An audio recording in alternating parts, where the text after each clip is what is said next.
Hi, I'm Paul. And our big idea for what's next for Philadelphia is to create a park. And I'll wait for an image.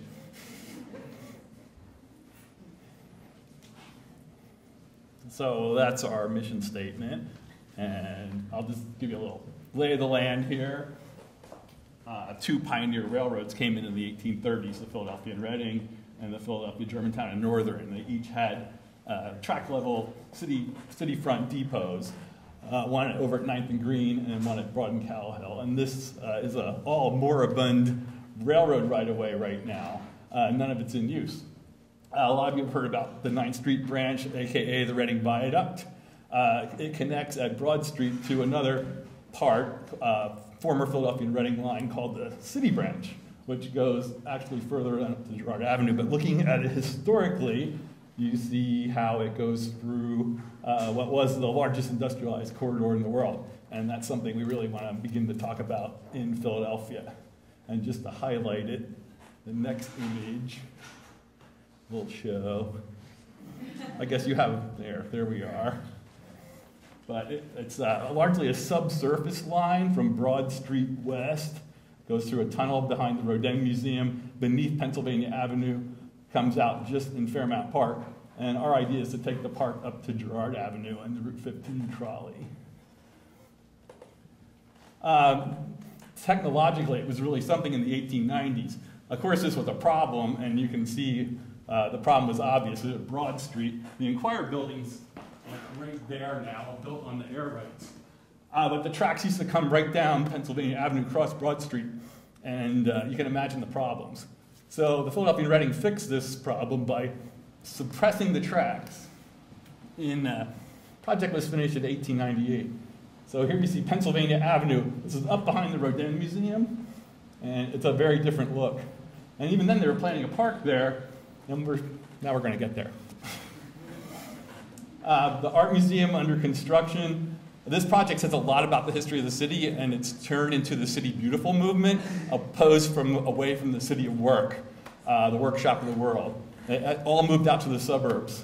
So we became the City Beautiful, we built the Parkway, but this infrastructure is still right there. And we just think that's unacceptable. I don't see a right to park in our Bill of Rights, but anyway. So anyway, we'd like to turn that into something. And we really want to have an international ideas competition to sort of look at this entire 3-mile corridor. That's beneath Pennsylvania Avenue. It's scary. It's not very scary, and it's dry. It's beautiful. And we'll need some Lutron lighting and some dimming devices to fix that.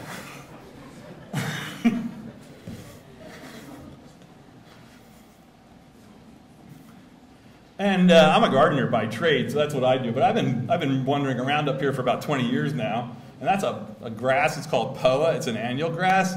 I don't ever see it used in a design landscape. I would like to. I can't even identify that, and I've been up there with the world's expert grass experts, and no one quite knows what exactly that is. But I would sure like to know I could plant that. And this is kind of inspiration. We talk about this idea of the spontaneous garden, and we want to preserve this and highlight it. This is a park in Berlin called Sugalinda Natur Park, and it's managed by guys with string trimmers, 3 guys, and periodic herds of sheep. And very simple interventions. We lost the rails on this entire Philadelphia site, but there are rails still out there. But we like the simplicity of this and the idea that this is maintained so easily.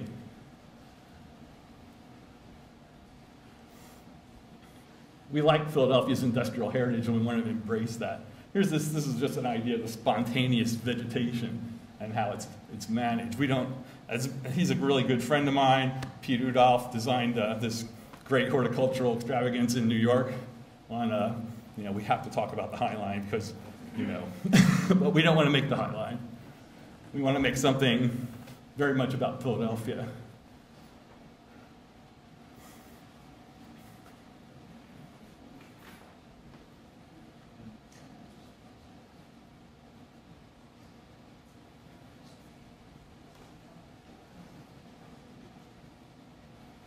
and we want to celebrate this history. This is the Baldwin Locomotive Works at Broad and Spring Garden, and here you can see the railroad behind it when it was submerged into the ground.